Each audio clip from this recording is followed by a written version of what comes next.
Whether the Wahiawa Dam was safe or possibly about to fail was also top of mind throughout the storms, and it became abundantly clear it became a flashpoint for what officials now acknowledge were mixed messages about the risks.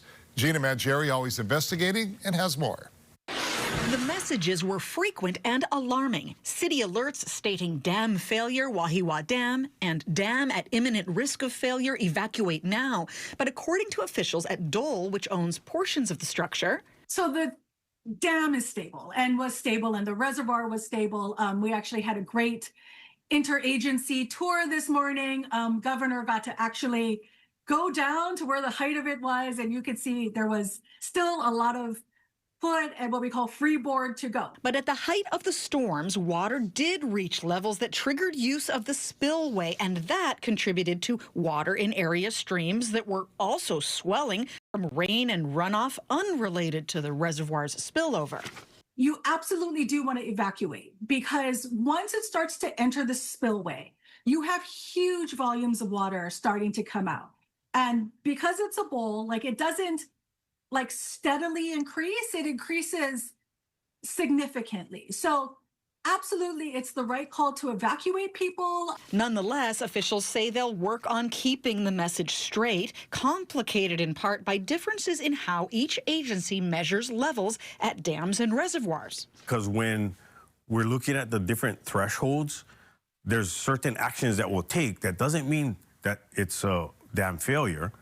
That doesn't mean it's going to overtop the dam. It means that we're taking certain steps so that we can safely evacuate. Timing of alerts also up for refinement after many said they got the heads up after flooding started. The proper use of sirens.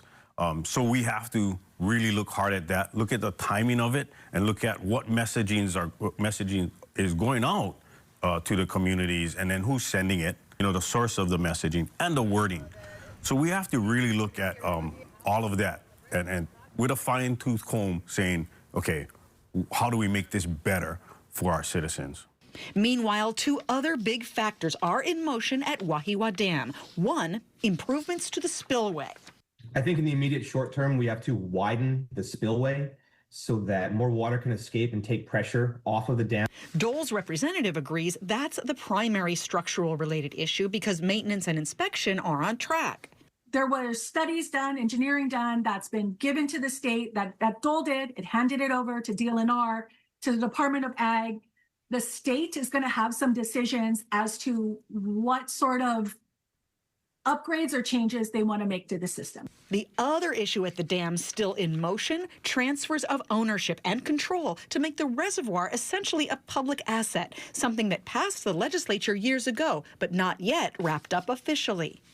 The transfer is on the agenda for the Board of Land and Natural Resources this Friday. So it's a gift. The state is buying nothing from this system from Dole. It's going to just transfer it over. There are other owners in this system. So part of the money for the acquisition is going to some of the other people who own parts of it. So everybody recognizes this is something that really just should be in the public trust and should belong to the public.